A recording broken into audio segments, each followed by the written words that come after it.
As you can see, the Core One is already built because I want to say something. It is going to be a long boy. If you don't want to see the build process, this is going to be the timestamp that you need to skip to. There will be a complete timeline for you to skip around. And yeah, grab a coffee because I have a few things to say. Welcome back to the shop. Today it finally happened. We have a Prusa Core One. This is a complete review bundle, so you know this has been sent for me to test out. I have a review policy, it will be in the description. Now, it's going to be very hard to lie to you and say that I'm not a big fanboy of Prusa, and the honeymoon phase, while it is getting away, it is still there. So I'm going to take all that positive energy and I'm going to show you how to assemble the kit of this Prusa Core One. And to answer the most important question is, should you save the money, go for the kit? Because I think it's about a €200 difference between the kit and the one that is pre-assembled. So with that out of the way, it's time to put on my fanboy hat and look what's inside the box. I also received this E3D high flow obsidian Prusa nozzle. It's a 0.4mm, and like you can see, a whole bunch of filaments to try it on. Prusa is not only a printer, they are a complete ecosystem, from slicers to the filaments to the printers. So after the assembly, we will do a lot of checking to see if it is really that easy and plug and play like the people are mentioning. Let's start with cutting it open. So like I already mentioned, this is going to be the kit, and I have the pricing in front of me. The kit is going to be €1,049, and then when you get to the assembled version, it is €1,349. So you can save up to €300 if you build it yourself. But should you? That is going to be the main question that we are going to try and answer today. The first thing we can find is this little paper with a thank you note, all the things that should be included, and we have a QR code which we can scan to get to the manual. We can also see there is a 3D printing handbook with a bunch of stickers in there. There is a little bit of a guide in here on how to update, not the build, so for that we need the QR code, but yeah, the basic things like doing your first filament feed, how to do the updates, the advanced user guide, all of that is right here in this little booklet. Then they also have the iconic gummy bears. We have a plexi set, which is probably going to be the outer paneling and the door for the Prusa Core One. We have a PEI flex plate. We have a box with electronics. Like we can see, all these boxes are numbered. This is number 9. We can see a number 7, a number 8. So everything looks to be neatly numbered, which is probably going to reflect in the manual. And this right here is the last box with number 1. So I'm going to leave it on the table. But first we are going to grab a tablet and we are going to look at the assembly instructions. If you scan the QR code, this is going to be the page that you get. We can see that we have download links to the slicer, the handbook and the firmware. Then we have the unpacking and first run of the assembled version, but we are going to need this one, which is going to be the one kit assembly, begin the assembly. We have all the chapters, and I also see that we can download it as a PDF, which is what I'm going to do right now. This is another detail I want to give you. The metal parts are packed so nicely in foam, nothing is touching each other, so you will not get any scratches, because this is looking like a powder coated metal. So I'm now throwing everything onto a heap of metal, but yeah, if you're going to get your kit, everything is really nice packaged, and I don't see any problems why you should get a kit that has any bent metal parts. So this is one of those layers, and when we peel off the next layer, you can see that we have another row of just metal parts not touching each other. So the attention for detail is really nice. This is going to be the base assembly. I think the bottom panel. Yeah, this is the bottom panel. We can see this is about a 2mm thick stamped sheet steel.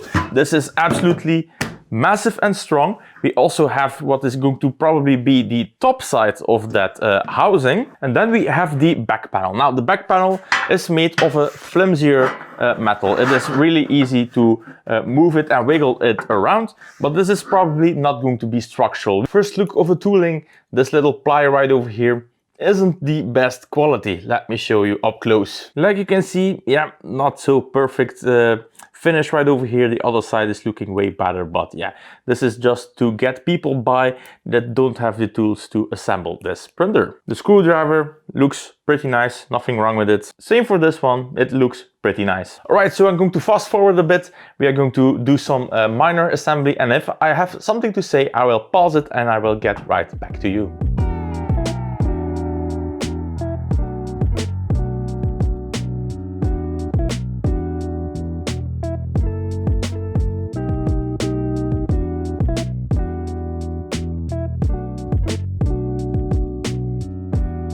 Okay, so we are about 40 minutes into the build. It is, yeah, dead on 40 minutes. And we already have something that is a little bit eye-frowning.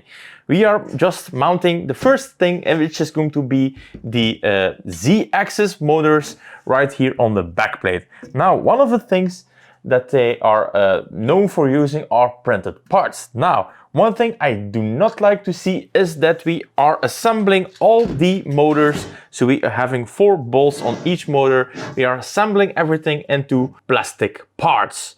We are not using any brass inserts. So yeah, I'm not really stoked to see that we have to turn everything into plastic, because right now it is going to be really sensitive at operator faults. If I take this wrench and I wrench a little bit too hard, then one of these bolts is going to get a little bit loose. So Prusa, definitely something that people can screw up at home. So I would like to see a little revision on that mounting point.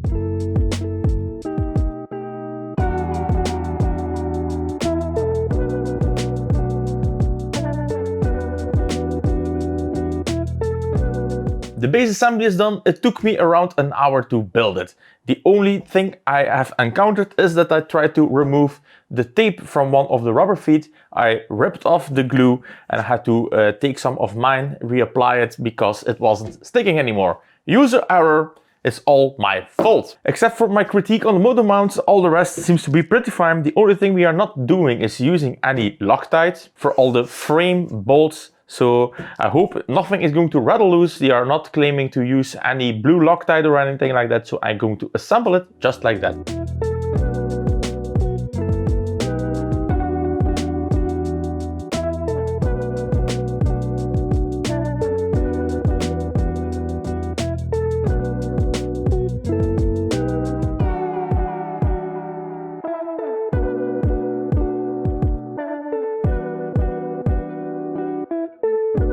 So the power supply is wired up and we installed the Prusa body board and the extension board. One cool thing we can see in this board is that we actually have a use of fuses. We can see that we have 3 removable fuses, which is neat. So anytime you will hook something up that is pulling way too much power, the fuses will pop to prevent the board from being destroyed. This is something I have not seen really on other boards like the MKS boards. If you are doing some modifications and you are installing bigger heaters or more lights on the wrong ports, then it could be that these fuses pop in order to prevent the board from completely frying out. What we also can see is on the back side is that they are using some thermal pads. Right over here we have 3 thermal pads, and these are making contact with the underside of this board, making this an actual heatsink. Pretty cool. We can see that they are doing some mitigation to pull out the heat from the body board. So these are all really nice design features that, yeah, like I said, we don't really see a lot on other printers. So far this has been a joy to assemble. The only thing I have noticed is that these screws on the side, you will have to tap them in the hole that has some paint in there, so the chances of you cross-threading is going to be severely. Like this one over here, yeah, this one is properly screwed up. So I'm probably still going to be able to install it, but just know that the holes in here are painted over, and it would be better if they did a little bit of a cleanup in the factory so that the holes are nice and yeah, easy to thread into. We can also see this is a power supply. We have a 24 volt 10 amp power supply. There are not a lot of ventilation options I can see. We have a little bit of a slit. Seems to be enough to cool this power supply. Most of the time it is with an active fan, so it seems that this is a passively cooled power supply. Now they are probably using this power supply for years and years, so I don't think it's going to be a real problem. All right, I just wanted to give a little bit of information on this part, and this could be done better, but this is super neat.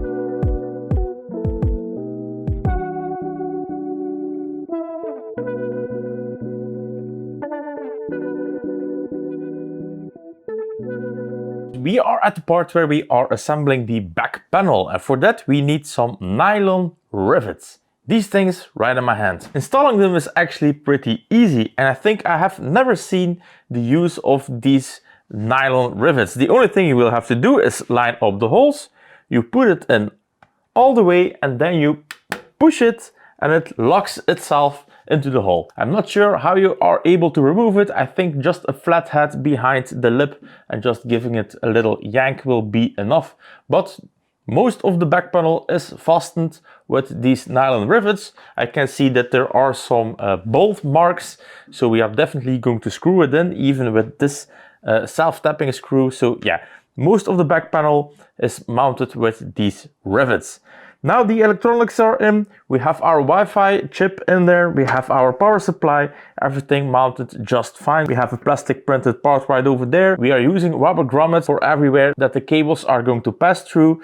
We are seeing a nice mix and match of stamped steel.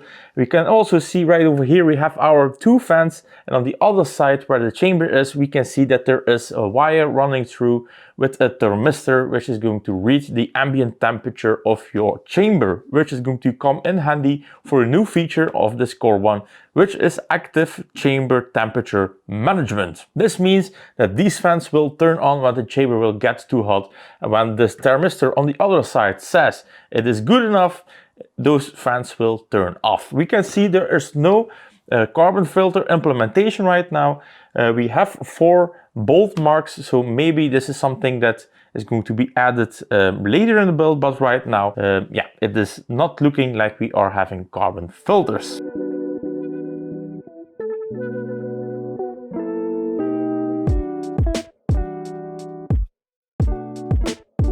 So this is the heated bed, and this is pretty nifty. It's a PCB design, and we can see the traces running all over the bed.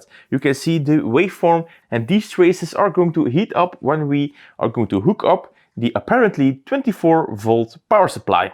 Then on the other side, underneath this glossy patch, is going to be the probe, and we can also see at the back that there are embedded magnets all over the place glued into the PCB. And then right here in the corner we have 2 contact patches. This is probably going to be for the ground and VCC, so this is going to be powering the heated bed. The traces are underneath the mask, and it will heat up these lines like we could see. But yeah, this is a very nifty design for a heated bed, very unique. I have never seen something like this.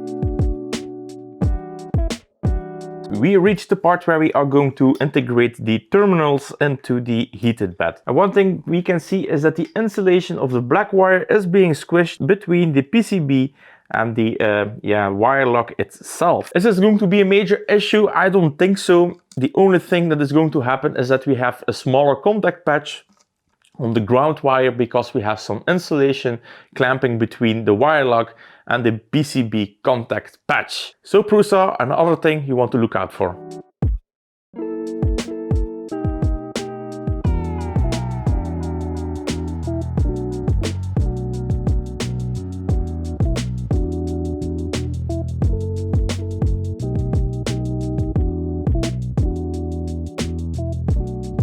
So the heated bed assembly is completely done, and I have to say this is probably one of the most interesting heated beds I have ever seen. The amount of research R&D they have put in here is absolutely mind-blowing. I can also see that the printed parts they are using, it is some kind of a fiber, and from what I can find on the internet, it is a polycarbonate carbon fiber reinforced filament. It seems to be very durable, but one thing I can see is that the print quality on this part is absolutely amazing. It is on par with the Rhetoric, which is an absolute compliment on the print quality they have delivered on these parts. The heated bed, the PCB design, everything getting right here in the corner, the LED lights, the thermistor, the power cable, it is all neatly packaged right here in this braided line. Yeah, this is a very nice compact design, and I'm really interested to see how this is going to heat up, the warping and all of that. But one of the benefits of a PCB heated bed is that warping is going to be at the absolute minimum. Maybe one thing I want to add to my little nitpick list is going to be these little baggies. Well, this is made in-house by Prusa themselves. You can see that video by 3D Musketeers, and the machine they have to make all these baggies. The only downside of these baggies is there are a lot of these that have 1 or 2 spare nuts or bolts in that. But these bags are not sealable. So right now my table is littered with little plastic bags that I'm not able to seal. So if one of those bags fall on the ground or get lost, then it's going to be scattered all over the place. Just like in the Rhetoric, all the baggies were in some kind of self-sealing baggies, Ziploc baggies. I'm not sure how it's called. So maybe in the future I would like to see a revision on these baggies so we can close them off and keep the spares in the bag, labeled and all of that, because right now if you're going to put it in a drawer, these will get lost. I'm guaranteed these will be lost forever. Right now, minor nitpicks, we are about 4 hours and 8 minutes into the build, so we are halfway of the claimed build, and it looks like we have quite a little bit to do. It's going to be really interesting to see if I am able to make it under the 8 hours. Now, I am not making a competition out of this, I'm just taking my gentle time, I'm enjoying the build, and this is how I think most people will build this, because the engineering on parts like this is, yeah, this is absolutely amazing. All right, let's continue with the build.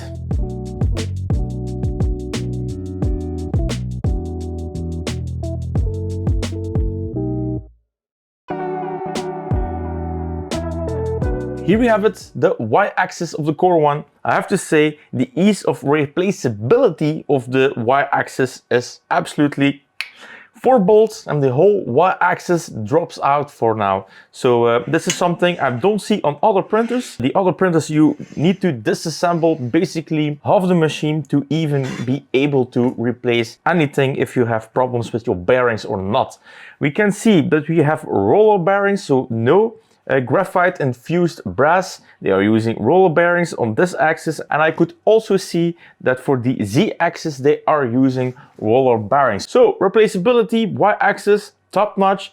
Now it's time to mount the motors. Included in the kit is going to be this little tool. We can see that this is going to be a bearing stack with a shim in the middle. This is going to make your life easy if you want to insert this stack into this impossible to do otherwise printed part. So you take your part, you line it right up there.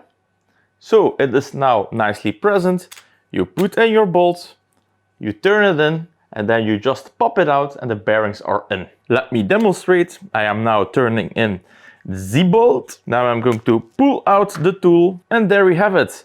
Our bearing stack we just made is inserted properly without dicking around. These little details are amazing. We could also see on the Rhetoric they tried to incorporate a tool to do most of the adjustments, but the bearing stacks were an absolute nightmare. In this case, chef's kiss. Also right over here we need to thread a bolt into plastic, no heated inserts. Now while I think it would be possible by pushing in a heated insert on the other side, there is no heated insert. For instance, this bearing stack is already finished, and these bearings are sitting a little bit loose, so there is some play between the printed parts. Now normally with a brass insert you would tighten it a little bit more until it feels snug and the play is gone. But because this is a printed part, I'm afraid to tighten this even more than I did right now, because I am going to strip the threads 100% and then I am totally screwed. I just talked about it, and unfortunately this printed part, the tolerances are not there to support the threading. You will have to do yourself, because as soon as I felt a little bit of resistance, the thread was already gone, and when I remove the bolt and look at the inside, I can see there is barely any thread made in the plastic part. So this part, this is going to be one of the motor mounts, has already the problem that the bolt is basically doing nothing and just sitting there. So I hope that we are mounting it with the bolt like this into the printer, because otherwise, if it's going to be mounted like that, I'm afraid that the bolt will vibrating out of the hole. The hole is not big enough, and yeah, there is basically no strength on this thread. So it's just sitting there. I'm probably going to give it a little dab of glue so it's held by something. But yeah, so this part already basically needs to be reprinted. Very unfortunate. So Prusa, I would really love to see that these crucial parts have heated inserts.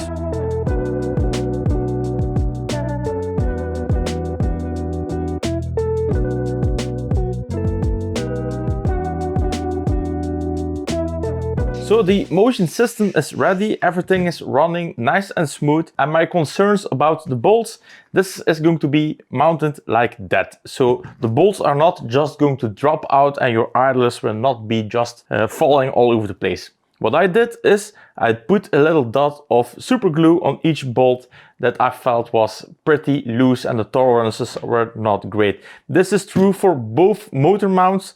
So yeah, the double stacked ones, those bolts were really loose. A little dab of super glue. This bolt is now in there, and also the slack of the bearings is gone. So probably the super glue also went down the thread and glued in the bearing. Now, it is still running smooth. It is only the inner bearing that is glued in.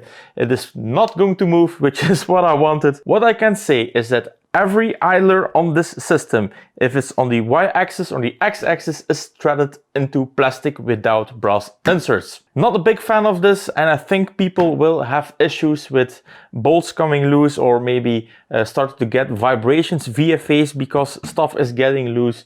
So yeah, I definitely think that they would do a great job by addressing that issue and designing it so you can put in an insert. Now the next thing is motors, belts, and all of that shizzle. So let's go. Oh yeah, we are also 5 hours and 34 minutes into the build.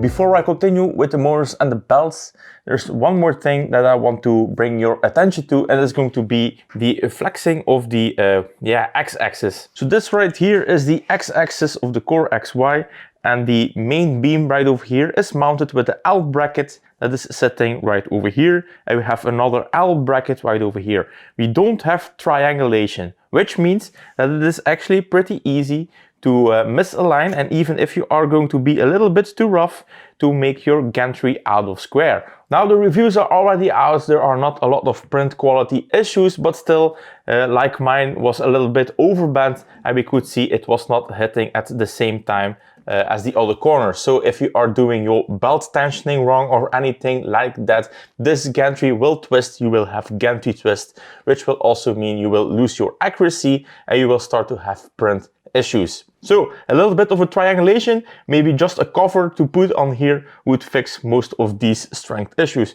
I can see on all printers, even the Chidi, the Rhetoric and the Sofel SV08, that the center beam is tightly held in place with enough plastic or metal parts, so there will be no gantry twist without you screwing up. In this case, you are able to screw it up, and like mine came out of the box, I had 2 millimeters of play on one side. It was easily fixed by giving it a little push, but yeah, I think this is also a part that could get a little bit of an update.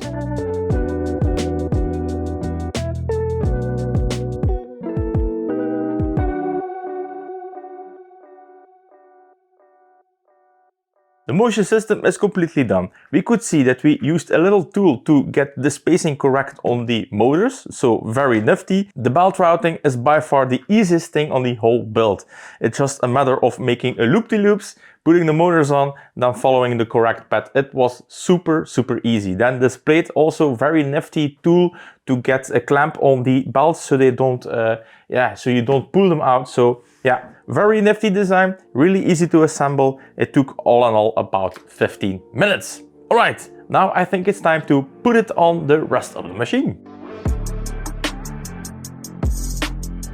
We are now 7 hours into the build and the Core XY assembly is in the printer. It is only resting right here on the rods, and with one bolt right here in the back, because the paneling is probably going to be the last thing that we're going to do. We also did all the cabling at the back. It is just as easy as following the guides and plugging it into the right port. I only had minor concerns, so the build is going great. Now it's time to assemble the next extruder right here on the tool head. It is the latest gen extruder that they have. It's using a planetary gear style of extruder with larger surface area that is pushing on the filament and all of that, but I'm not going to bother you with that right now. So we have to build that, then we have to do some paneling, and it looks like we are basically finished.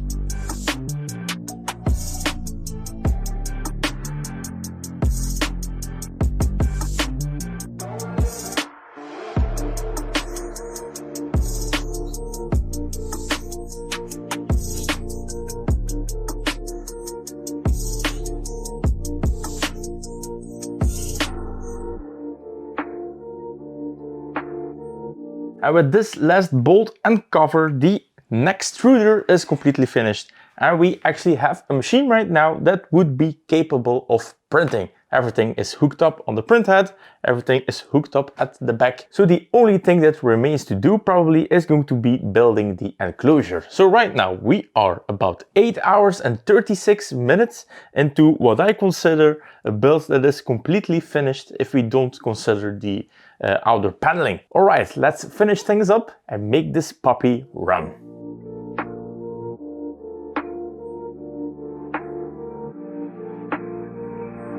We are 9 hours and 5 minutes into the build and the complete structure is done. So we have done all the framing. I have to say the ingenuity that got into the corner frames is absolutely amazing. All these things are fastened with 2 bolts up top, 2 bolts at the bottom, and that's true for every corner. At the back we have a few more of those bolts to get in the Core Y assembly, but so far, yeah, the way they fold the steel, the way they stamped the steel, it is just interlocking perfectly. It is not just a screw in, but it is also supported on the sides, so it has more than one mounting point. It has a screw and then it has the steel itself.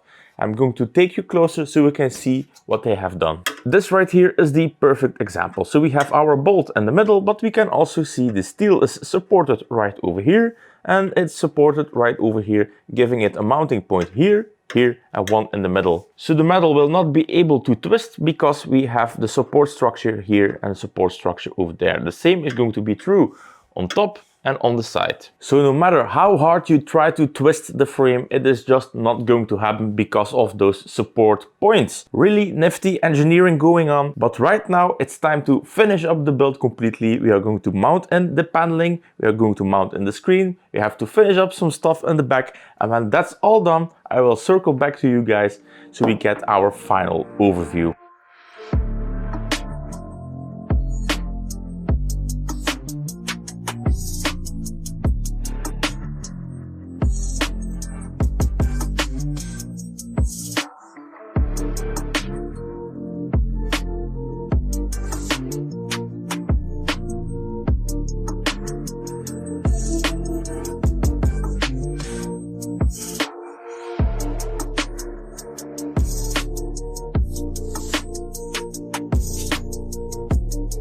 And with that, the time is going to be 10 hours and 30 minutes. I think if I remove recording, YouTube and all of that stuff, it would be an hour less. So let's say 9.5 hours for somebody that has never built the Core One, which in my opinion, to build a complete kit from scratch is absolutely insane. In 9.5 hours, you get a printer like this. This is now completely assembled. The only thing we need to do right now is do the calibrations. The smoked finish of the plexiglass is absolutely amazing. And I say plexiglass because it says so on the box, and it feels very soft, and plexiglass is softer than acrylic, so they are not using acrylic. So the door that you're going to use the most is about 5 millimeters. All the other panels are 3. So rather thin in my opinion, but yeah, there is nothing structural. Then we also have the top vent, and I think as long as you don't hit it super hard with something, it won't be a problem. The smoked finish, like I said, I really love it. The only thing that you're going to have if you are going to clean this printer,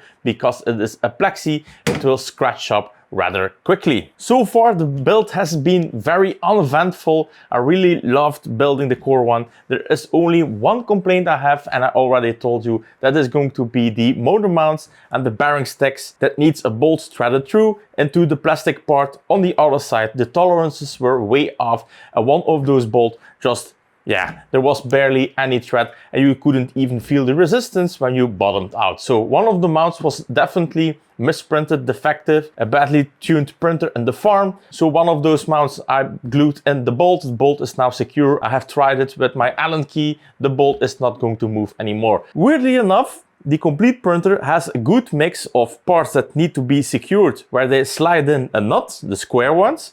And then there are parts that I think are really important, like the bearing stacks of the motor, and there they decide to not use any slide-in nuts or use heated inserts, because there are other parts like this display where they are using heated inserts. Not sure what happened and why they decided to leave that part without any threaded inserts. I think that part is really important. So Prusa, the motor mounts, I really would like to see that these have threaded inserts, or that there is a possibility to slide in a T-nut. Now the thickness is going to be the biggest problem, because if you are going to raise the thickness, the motors will be sitting up higher, which will be problematic for the belts. So I think the best remedy will be to redesign it so you can get in a brass insert that is really thin. You have one of those really thin ones.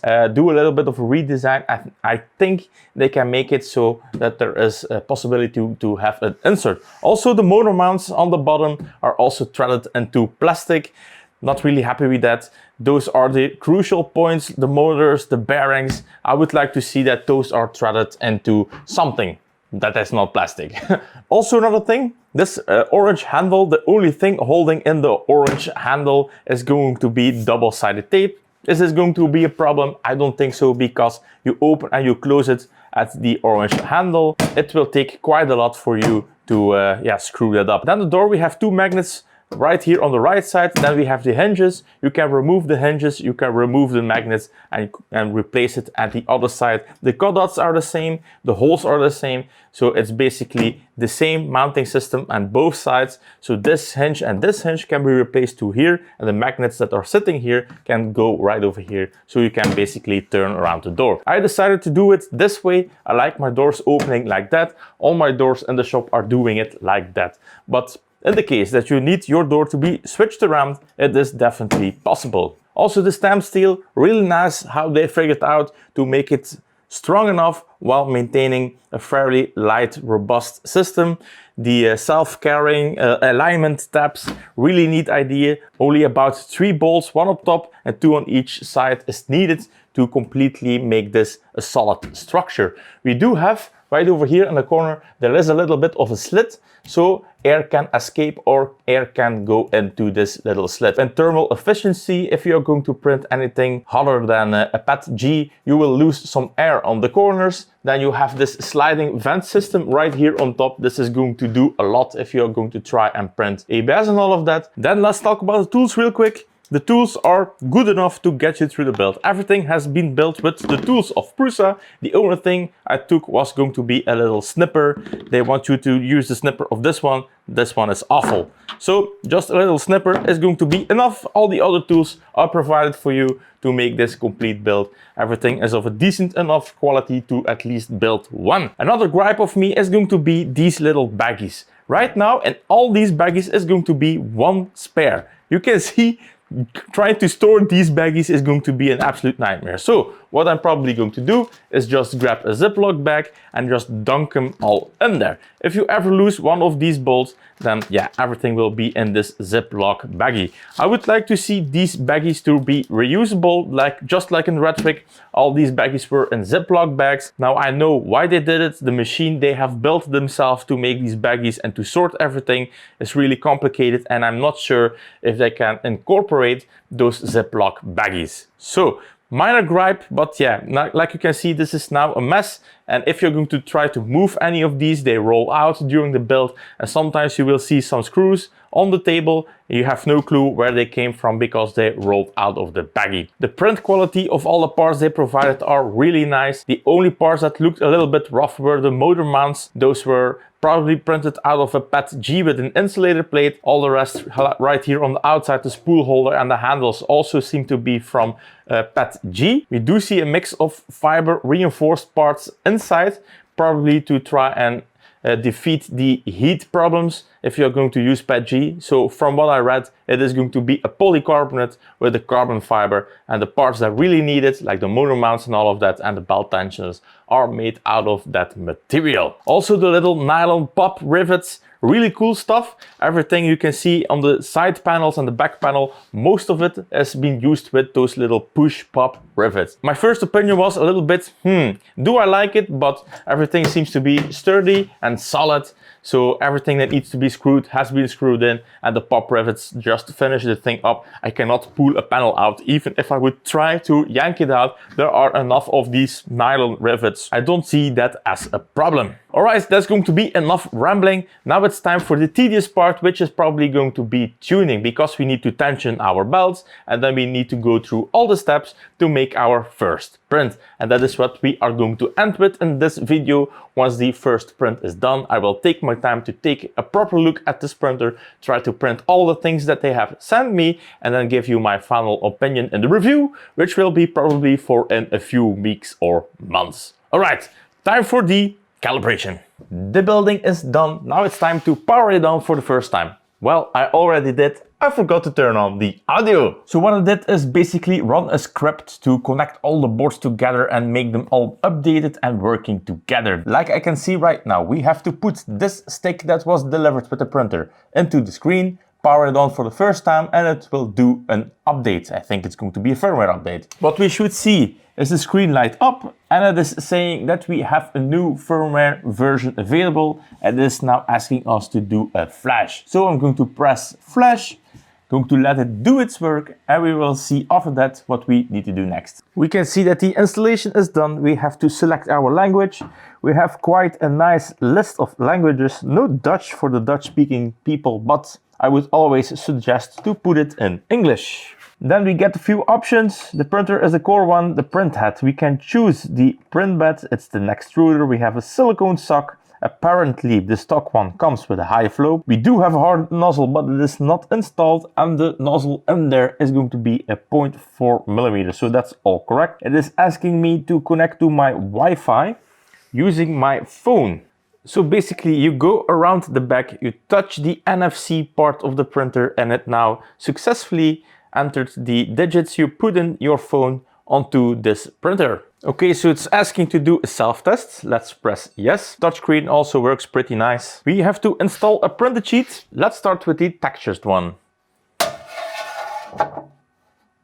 Putting it in, pretty effortless. We have some nice tabs right here in the back. It is really easy to put it in. Now we can continue in the menu. We can hear a lot of noises. It is right now doing the self-check. Unfortunately for me, it is throwing a fan error on the back one, which is going to be the part cooling fan. I can feel it turning, so it's definitely working. But apparently the system is not reading the RPM, because it is doing an RPM test and it's not seeing it. So for now, the fan test is failing the back fan. For some reason, the RPM is not matching to what the system is expecting. Okay, now it's time for belt tension, because the fan test is failing. I will have to reach out to Prusa to see what's up. It looks like the RPM figure that the printer is expecting is not matching what the calibration is asking. Although I can see the fan doing all the right things. I have seen that there is a menu to turn on fan checks, so probably going to turn that off. But in the meantime, it's time for the belt tension. Like I told you in the video, there is quite a little bit of sloppiness on this x-axis. We can see that they are not using triangulation to make this a stiff axis, which is really what you want. I can see it on all the printers. Prusa decided to do something else. Everybody is doing something else. They are just using an L bracket to hold it in place, which in my opinion, not sure if I'm the biggest fan. So I'm going to do the calibration, which is going to be consisting of pulling the x-axis to there. We can see that there is sloppiness on this side. So what they want me to do is tighten it until the sloppiness goes away. The sloppiness is away, the belts are still pretty loose, but that is by design because right now we will need our phone app to do some belt test resonance calibrations. So for that we need our phone. Believe it or not, the Prusa app has a setting to do the belt tension based on the signal it's going to pick up from your phone. So using the frequency it can pick up from the sound, we are going to do our final belt tuning. And they are claiming that the ideal value will be around 85 Hertz. So right now with the initial calibrations that we have done, we are going to do our first flick test. According to the app, my belt tension is already way too high. That means I need to lower the belt tension. This is going to be pretty easy. You just give this a little turn.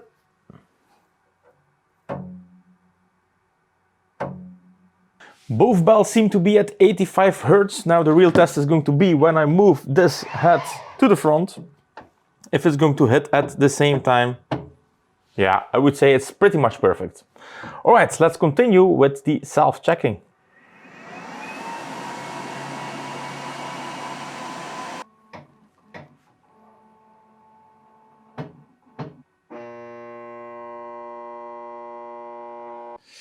So we have reached another point of concern, which is going to be these lead screws that are hitting the sides of these milled aluminum blocks. Let me demonstrate it real quickly.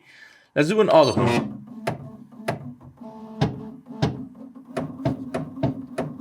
This is also taking quite a lot.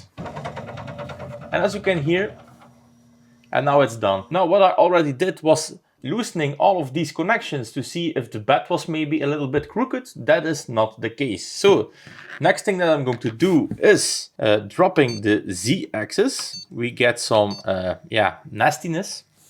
I'm going to get the mics in here. Right here at 231 is the point that this is starting to contact the outer, the milled parts. So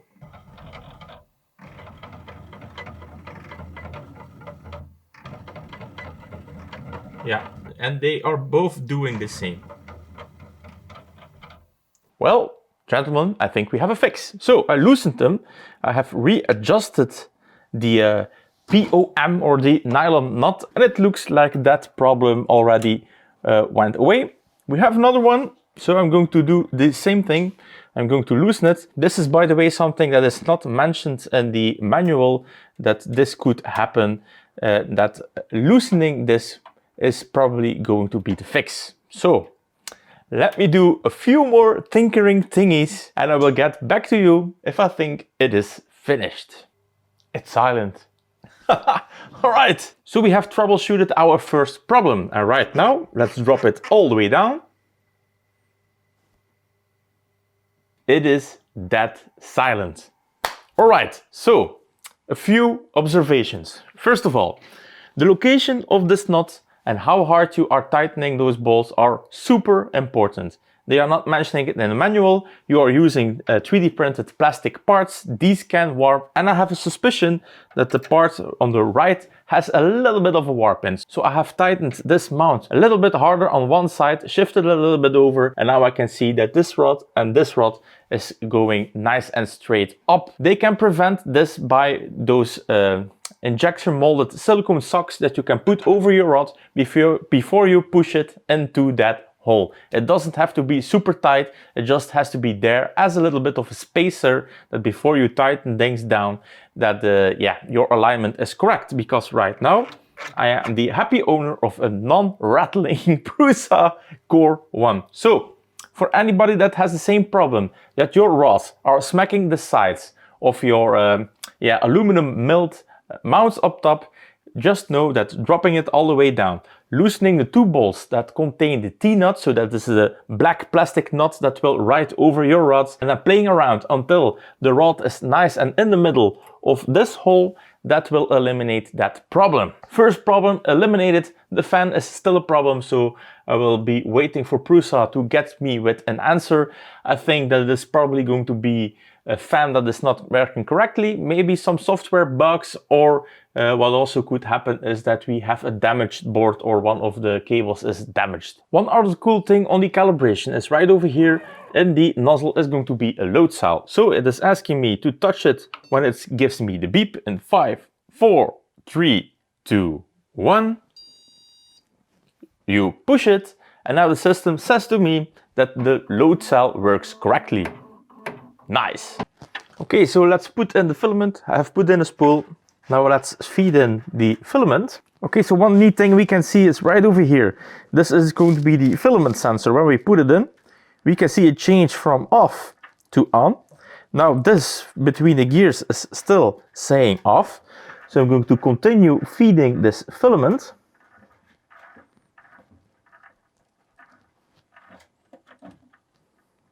And also this is going to say on right now. Let's continue.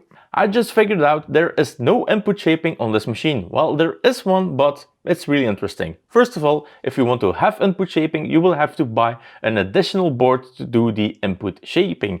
If we go to the settings menu and we scroll down, we can see that right here is the setting input shaper. We can also see that they have set an input shaper with the frequency.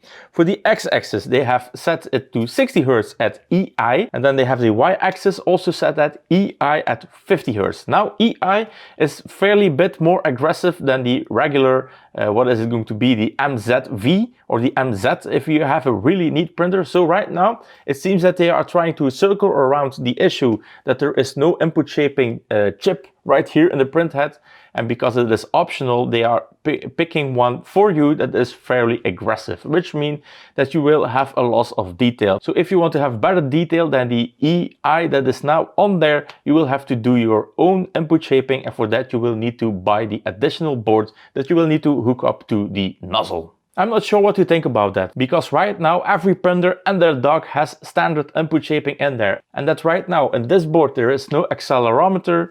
Yeah, for 1100 euros, I'm a little bit disappointed, Prusa. This is it on the web shop. You can see for 19.90 euros you will have the complete set to do all the calibrations. Now in my opinion this is super interesting because, like I said, every printer these days has input shaping and has those little chips that do the measurement in the tool heads just pre-installed. Right now it looks like, because they are trying to reuse parts from the MK4 series, that yeah, this is one of the downfalls. Now unfortunately they are not delivering input shaper boards with the Core One. I would really like to see that not be an optional thing, but I would like to see it being integrated into the complete kit. So no input shaping. The only thing we can do is print one of the test prints that is going to be on the stick, and then do some more testing for the final review, because this video is already getting more than long enough.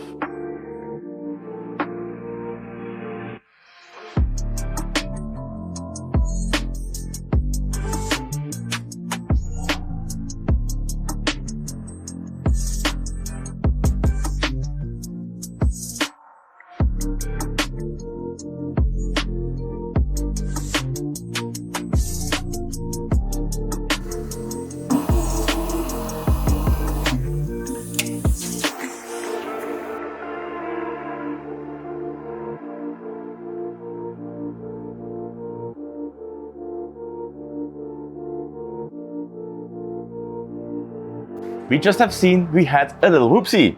This thing came loose from the build plate. It's all my fault. I forgot to clean the build plates before we did our first print. Yeah. So this is the only first print that we have to show off. And we are going to take a look at it after we have done some more testing on the second one I'm printing, which is going to be the first whoopsie, which is going to be power loss. Well, the printer is completely shut off. One interesting thing is that I was able to hear some movement even after we pulled the plug. So, very interesting to see. Is the Prusa Core One going to continue the print or not? It has asked me to calibrate again because of the fan that is defective, and I don't see really any way that there is power loss resume function. Okay, so this system, for me, right now, does not have power resume function. So it's doing another Banshee just because I want to test the filament runout sensor. So let's cut it. Just like this. So the wire is sticking out. Now it's time to wait for the filament to reach everything it needs to do the runout detection. Okay, so it detected that the filament is out. So it's asking me if the filament is unloaded successfully. I see a little bit of filament hanging out and I can pull out this piece of filament. So I'm going to say yes to the request. Now it is asking me to load the new filament. All right, it gives me the prompt that the filament is in the extruder. Let's press continue. It is purging the filament. It's quite messy, it's just falling all right here in this corner. Then it is asking if the color is correct. I'm going to say yes. And it is running again. So the filament runout sensor is definitely working. So right now I'm not sure that there is any internal memory into this display. So what happens if the stick gets destroyed during the print? This is very easy to simulate. The stick is out. And we will see when it runs out of G-code. So it's giving me the error right now that there is a USB drive or file error. The print is now paused. Reconnect the drive. So I'm going to reinsert the drive.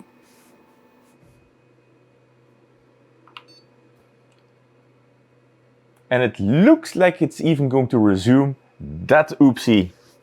Now the nozzle is still oozing like crazy. So I'm not sure what it is going to try and do. And it is just continuing without purging the nozzle. So we can expect right now to have some voids if it would be on the outer skin of the print, but it resumed the print. So print resume after the filament ran out, or if you are pulling the USB, or if anything happens with your USB drive, then you are pretty fine. What doesn't work is going to be the power loss function. Not sure if that should be included in the Prusa Core One, but honestly guys, this should be a feature standard on all printers these days. Then another thing that is not standard in the Prusa Core One is going to be a webcam. You can buy it separately, not sure what the pricing is going to be, but you stick it in that corner and then it will give you a slide shot or a picture, I guess, from the last layer to see if your print is going to fail or not, which would be very handy when I was losing my print right over here. So also, I'm not sure if there's going to be any print fail detection with the camera of the Prusa Core One. That could have avoided that this print lost about 200 grams of just wasted filament. So while the quality of the Prusa Core One is looking pretty sweet, there are still some basic functionality that are not present in the Prusa Core One, and for 1100 euros, But feel free to give me your opinion. We have a new filament. This is going to be Conjure Silk PLA Rainbow. They have sent this to me to try it out. We have a more than 20-hour object on here on the stick. So I'm going to put this Conjure Silk PLA Rainbow on there, and then we are going to see what we will get after about, I think it's going to be 21 hours. Also something I want to say, just changing out spools, super easy, one press of a button, everything comes out. I also really like the way that the spools are recessed, so you have a nice flat build surface right over here, that if you have something that you want to put next to it because you are doing a super long print, it is absolutely possible. However, you are going to be limited with this system to spools of 1 kilogram, but I have already seen some adaptations that people put massive spools right over here on some kind of roller bearing and feed it that way. So yeah, Prusa says this is a printer for tinkerers, and if you want to mod your printer, then this is going to be the system that they want you to tackle.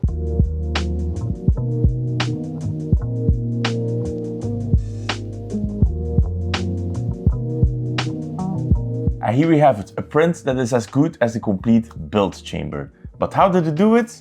Let's take a look. First of all, changing the build plate to a PEI was absolutely a good decision because the PLA is still sticking. I just released it. This is already completely cooled down and is still sticking to the PEI, and we got this beautiful, beautiful print. And here we have the bottom of the print. We can see a little bit of an over extrusion area right over here, but nothing too concerning.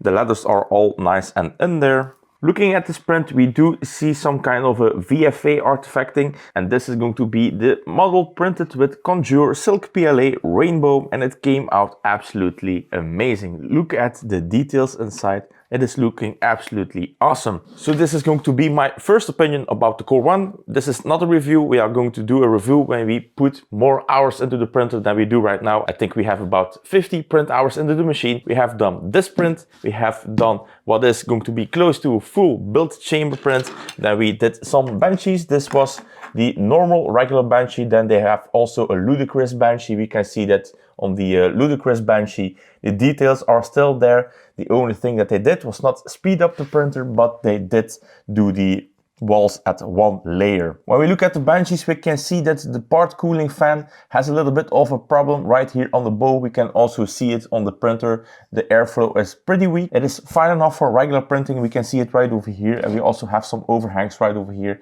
The part cooling fan is more than enough for your regular prints, but you cannot expect real miracles from what is installed right now, because we are dealing with a fairly small fan. Another thing is going to be that my printer is complaining about that part cooling fan, that it is defective. While it is working, it's ramping up and down. Probably the RPM that is expected by the printer is not matching what it should read. So, or we have a bad fan, or we have something wrong with the board where we plug in the cable to. We could also see that removing the USB or simulating a defective USB is actually recoverable. The same thing is going to be true for filament runout. It absolutely worked amazing, although I thought that the purging routine was a little bit on the high side. But still, this Banshee came out great after a filament change and after we removed the USB plug. What didn't work, however, is going to be power recovery loss detection. When we turn off the printer, the print was lost. Not sure if this is by design, that there is no power resume installed in this printer, or it's because we didn't finish the calibration and the printer is complaining about that set fan. So that is something that I will need to figure out once we get the fan fixed, if the power resume is actually a bug or it is a not installed feature. Then when we look at this beautiful tower printed with the Conjure Silk PLA, we can see that we have some kind of a, how do you call that, a wavy pattern, and I think it's because we are not having a proper input shaper tune. Right now the EI shaper is installed with a base frequency of 60 on the y-axis and 50 on the x-axis. So these numbers are actually what is just pre-installed into the machine, and they are fairly aggressive. And this is what I think we can see, especially on the corners, that we have very weird artifacting on the corners. That is because we are using a very aggressive input shaper. We can also see that the corner detail, we are losing a bit of the corner detail because of that. And we can also see that there is a little bit of a VFA artifacting, but like I said, I have no clue right now if this is because of the printer itself creating artifacts or because we are running a badly tuned input shaper. Now, I'm saying badly tuned, comparing with what I could see on the K1 Speedy, this is on par with the K1 Speedy right now. So what I hope is that when I do the proper input shapers, that we can see that most of these artifacts are going away. I could also see it right here on this rocket model, is that even though this has a dull finish, there is ever so slightly to be seen a little bit of a wavy pattern. So I really hope it is just a bad input shaper. But like I said, more on that on the final review. Then let's talk a bit about the build and the build quality. The build quality in general seems to be pretty good. They are using nice quality components where it is really needed, and they have a nice mix and match between CNC parts, stamped shield parts and printed parts. On the printed parts, most of the printed parts are going to have a square nut that you can slide in. However, on the Z-axis motor mounts and on the idler mounts, where also the mounts where the motors are, they are using some of those bolts and nuts. But for instance, the idler stack is not sitting in anything like a brass insert or in a nut or anything like that. It is just turned into plastic. And unfortunately, on my printer or on my kit, one of those mounts, those idlers were absolutely sitting loose. There was no resistance when I turned in that bolt. So the idlers and the bolt that was sitting in there were loose. I have applied one drop of super glue and I can say that bolt is now stuck in there. So yeah, this is a temporary fix. I have relayed those concerns to Prusa to maybe check on their design if the holes are the right tightness or that they are maybe having some print issues on the machine that is going to print the motor mounts. The same thing can be said about the Z-axis motor mounts. Those are also threaded into plastic, although the tolerances of that printed part were on point and you get a decent enough of tightness on that bolt that it is not really a concern. When it will be a concern is when you remove it, when you tighten it back again, or if you are just being an idiot and over tighten it, which will mean that you will strip the plastic part and then you will need to reprint that part. Now luckily all these parts can be reprinted. You can get these files on printables and you can redo it. However, if you are in the build and this is going to be your only printer, then you are in a pickle, because right now the system is dead. The Z-axis motor mounts are absolutely crucial for this printer to work, so I also relate that to Prusa, that I would like to see some kind of a nut or heated insert into the Z-axis motor mounts. Now we also have the gantry or the X-axis. It is mounted with an L bracket. We have no triangulation on the L bracket, which means that the X-axis is a little bit floppy in my opinion. It is not an issue, we have seen it by the prints. The X-axis is behaving just fine. It is probably also a weight saving concern, but still, every Core XY I have the Red Ray Cry over there, I have the Sovaless V08, the GD Plus 4, I have the GD Q1 Pro, and I also had the Creality ones, and I could see that the X-axis was always mounted in a triangular way so that there was no play between the mounts and the bearing slide. In this case, it is very easy to make the X-axis out of square, just a little bit of a push, and you can just see that the whole axis is a little bit crooked. Now, during the calibration, they will show you how to get the gantry back straight again. It is just the way you tighten the belts, or do like what I did, give it a little bit of a turn so it is back straight again before you start to tighten those belts. That is maybe something I would like to see improved on the future. The L brackets that hold in the gantry, I would like to see some triangulation on those mounts. Then let's talk about the fans at the back. These seems to be working pretty good on prints like PLA.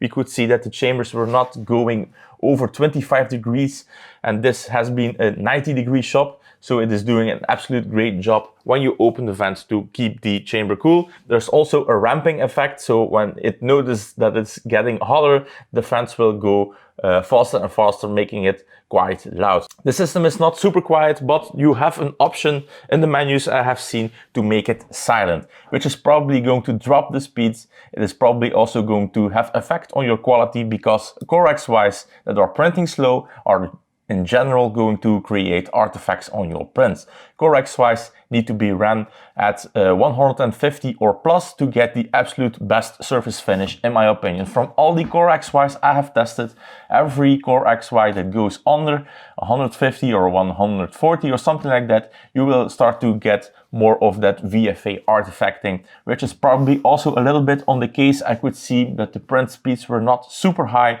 so maybe a little bit of a tweak here and there to increase the outer shell speeds will maybe resolve a little bit of the artifacting issue, but it is also something that I will have to check out for the review. Nozzle probing seems to be working fine. We could see, however, right here on the bottom of the print, we have a little bit of an under extrusion, but something I didn't tell you when removing this print is that this bed was absolutely crooked.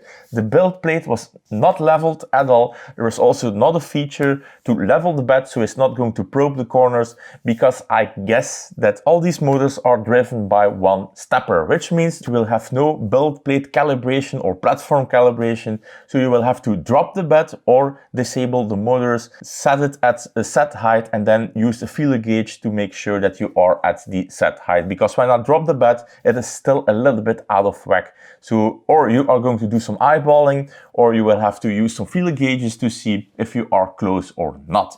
However, I think it was more than 2 millimeters out of whack right here in this corner, and it still managed to print this bed with a fully tilted or a fully crooked build plate, which is absolutely mind-blowing. We have printers sitting in the shop like this GD Plus 4. It is just so finicky on how flat the bed is. It is just ridiculous. It is using probes, it is using force meters. Well, this system right over here is only using nozzle probing, and it is already performing way better than the GD Plus 4 when it comes to bed leveling. We obviously didn't do any hot temperature prints right now.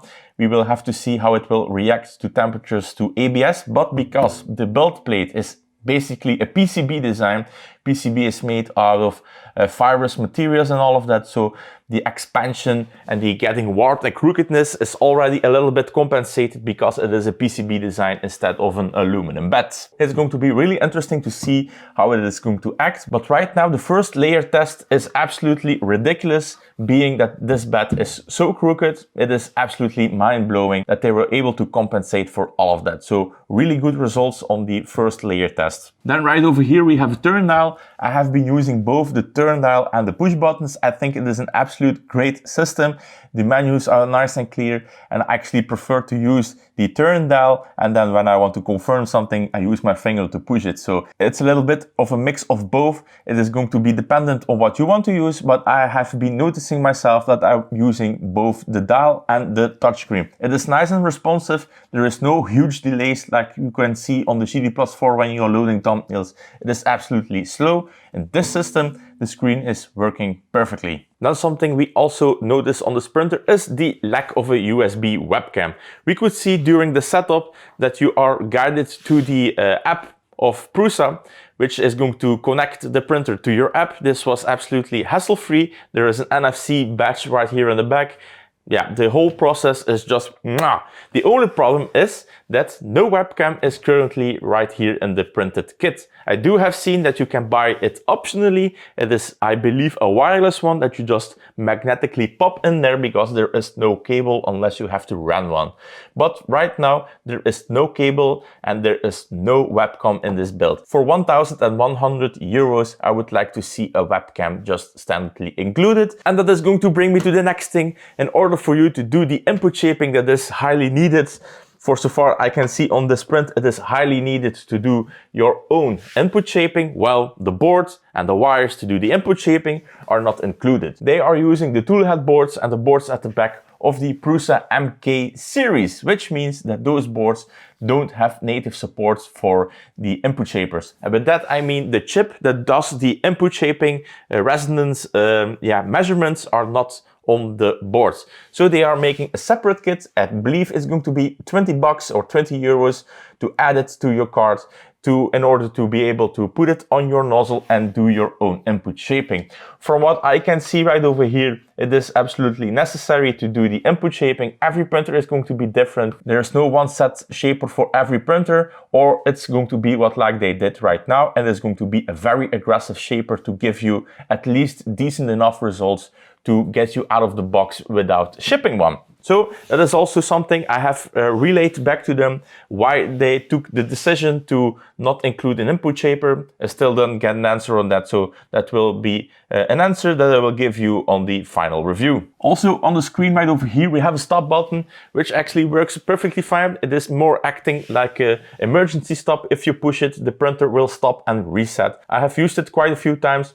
Yeah, absolutely works perfect. Then you have some automated features. Right over here in the corner, we have a door sensor. When you open the door, then the printer will give you a fault, or if you are doing a print that the door needs to be closed for, you will get a message on the screen that you need to close the door. I have disabled that feature. I don't care. I like to run my doors open on a PLA print. This is not needed on the Prusa Core One, I know, but still I like to open my door, even if it's for filming purposes like I'm doing right now. The LED strip that is in there is nice and bright, and it's also a self-dimming. So if you're not using or touching the printer for the next, I believe it's 10 or 15 minutes, the lights will start to dim, and then you will have a printer that is not just popping in your dark room.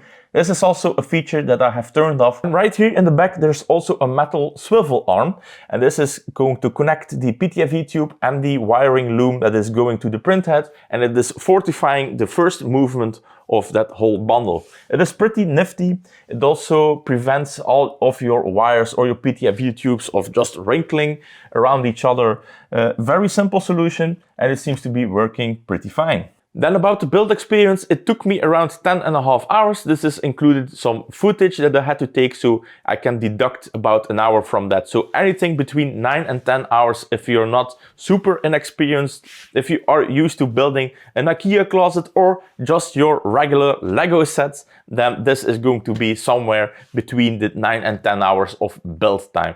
It is super enjoyable. The manual is nice and clear. It is miles better than the one we got on the Red Rig, unfortunately. It is great. Also, the wiring, all the wiring is customized. So that means that you don't have to snip any wires. It is all plug and play. I didn't have to do any tinkering. The only thing I had, like I already told you, are going to be the loose bolts of the bearing stack that I fixed with a drop of super glue. And I had a second issue, and that is going to be the lead screws. The lead screws, when you drop down the bed completely, they were just ever so slightly out of whack, that they were constantly hitting the CNC milled part right here up top. The fix is going to be to loosen up the palm nuts that are going to connect to the bed, then adjust them ever so slightly that the rod is sitting nice in the middle, and then retightening the palm nuts, and now it is back to normal operation. We have no lead screws that were hitting. Also, the one in the back, we could see it was a little bit crooked when the bed was completely down. So if you are having the problem that you're building the kit and that your rod's starting to hit the CNC machine parts because the bed is at close to the lowest point of the bed, loosening the palm nuts is going to fix that problem. But Prusa is known for your hassle-free printing, and that is something that some people are absolutely wanting to pay for, because believe it or not, the people surrounding me, it is the most reliable printer that they have at their arsenal, and I have only heard good things about it. You put in a print and it just works. It is a little bit slow, and even the Core One, I can see that they are not pushing the limits. I can also see that the motors for the X and Y movement are on the smaller side. I think they are about half of the motors that are on your typical Core XY printers. I even think, yeah, the GD one is also about double the size. So this is not built for speed. It is built for ease of use. It is built for quality, and yeah, this is something that only will be tested when we put enough hours in it. So we are going to test the complete Prusa ecosystem, the slices, the filaments. They were so kind to send me over a crap load of those filaments, so we have to do a bunch of testing. Anyways, I hope you enjoyed my little rambling about the Prusa Core One. Big shout out to Andre from Prusa for sending over the kit. It was absolutely a surprise for me that they said, you know what, we are going to send you a printer to test it out. So Andre, I really appreciate you taking a chance on me reviewing the system. Unlucky for you, NoisyWorks is a little bit known for attracting printers that are a little bit troublesome. Well, the issues we have right now are on the minor side, but they still need to be mentioned nonetheless. Big shout out to all the viewers of the channel, the members especially, for just hanging out, supporting the channel with their generous donations. Also the people that use the PayPal link down below. There has been quite a few of you that have done some generous donations in order to help me do the things that we do right now. It is absolutely amazing. I have been put in the position that I can do stuff like this for you guys, and I absolutely appreciate everything that you guys do. So if you're not a member of the channel, the links will be down below. If you want to get me a coffee or a beer, the links will down below. This was my first opinion on the Prusa Core One. If you have your opinions, I would like to read them in the comments down below, and I see you in the next one.